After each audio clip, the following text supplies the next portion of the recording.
funding issues and all that. As a government, we are addressing it seriously. We have recently partnered with some intelligent people in Israel and others, and we have acquired state-of-the-art intelligence information equipment that will assist us to combat the crime in the state.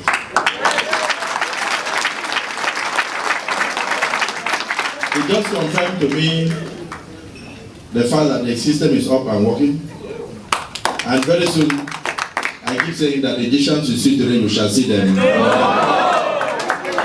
It took quite a while because of issues of end-user certificates and approvals from the federal government to enable us to do what we have done. Because it's not every state that has that capability to do so. So we have been able to do that. And when I go back, you'll hear the results. What I'm assuring you is that you can come home and you will not be perturbed. We want to create a small oasis of safety in the Niger Delta for our people and for our visitors. We are building a tropical entertainment center with a second 5-star hotel, 16 stories. We have started the Cinemaplex within it, which I'm sure they could show you the pictures here now. Please go to the Cinemaplex and show them.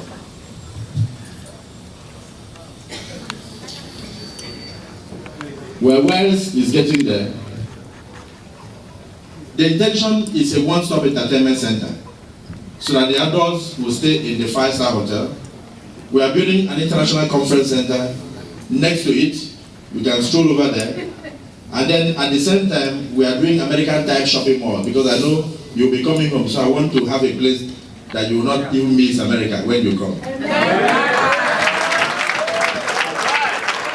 We have included a wet and dry park. No, quote me, your governor is a promise keeper. So everything I say here, I must do. We have included a wet and dry park because of our children.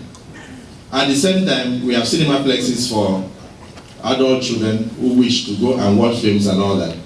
Commissioner, look for it. Have you seen it? Yes, sir. That's the new complex that we are building in Rio. And the construction is going on right now with ITB and others. The Cinemaplex is currently being managed by Silverbell Productions. That's it. So let's go into the inside. This is the wet and dry park. That, of course, that is a front view of the 5-star hotel, the second outside the Meridian. This is the stage. This is what it is now. These are cars parked in front.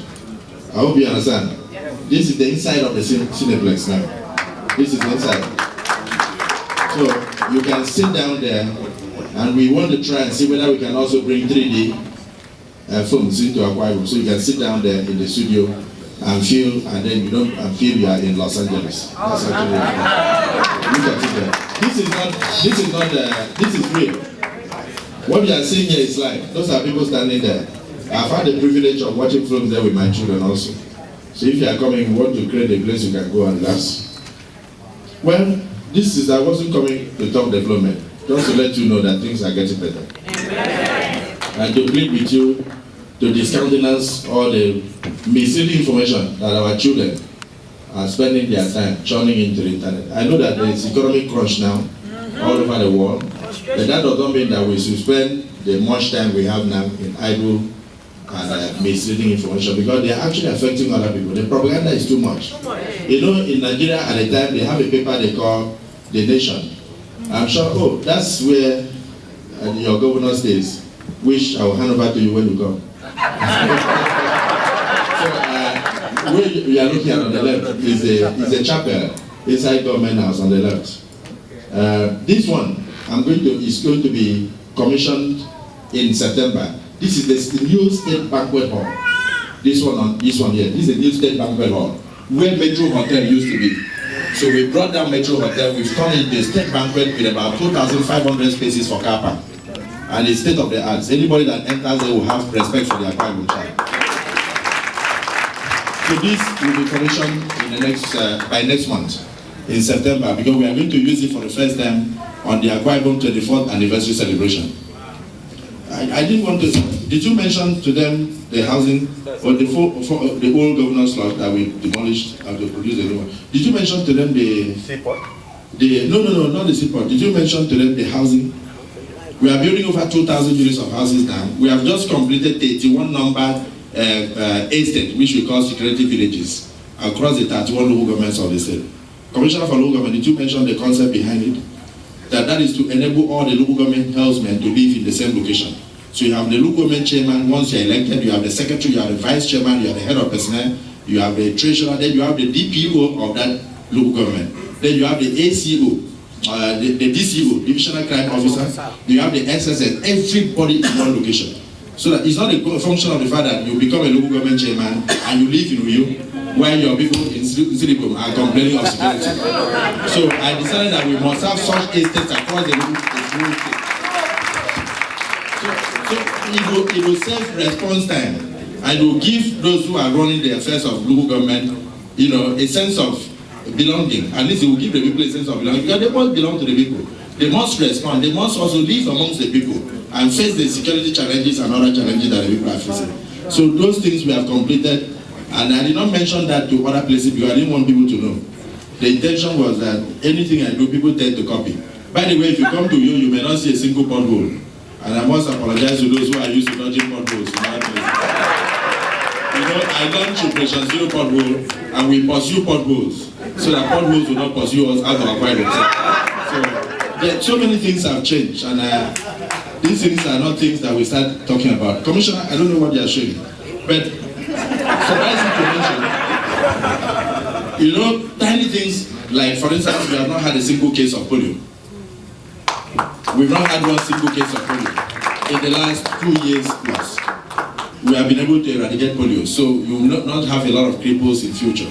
That is something for me that makes me happy.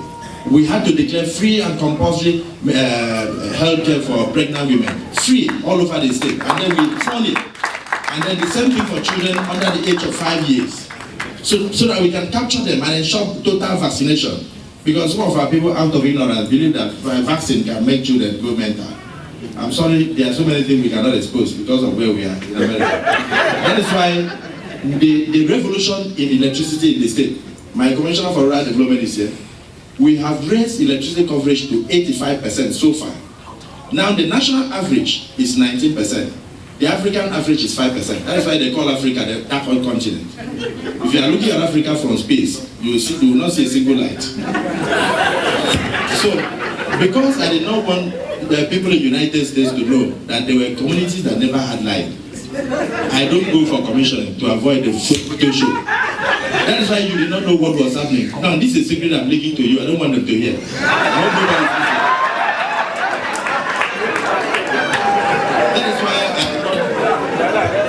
I don't want them to hear. I hope they are not hearing. Because this is just for your ears. So that revolution is ongoing now. And we want to make sure we achieve 100% coverage before the end of 2012. Amen. So the damners you see today, we shall see them. No. Oh, Akpabio. Things are getting better. Things are getting better.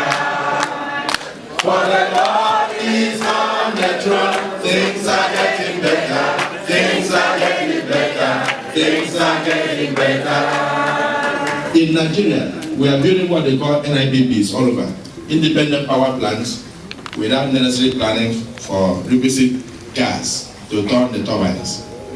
So when we completed our own independent power plant in Ikorobasi, I decided to look for a company that could come and build a gas processing plant in Akpabio, and then turn the gas reservoir on the shoreline of Akpabio into domestic use.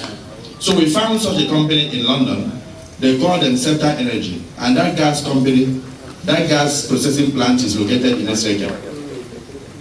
And from Esreke, we did a pipeline. That's what you are seeing there, 62 kilometers to Ikorobasi. That pipeline is completed now, and then the gas processing plant should be on by latest October. Now, I had to sign an agreement with them to buy every cubic feet of gas produced at $2. At that time, the Nigerian gas company was selling gas at 40 cents. But it was not attractive, so a lot of people were not interested in coming to invest in the gas sector. So when we signed that agreement, they brought in $556 million and invested in that gas processing plant. Today, the federal government has changed its gas policy, and has also raised the gas pricing to about $2 per cubic feet, in line with what Akwa Ibom did. But we were the first. And therefore, that is when the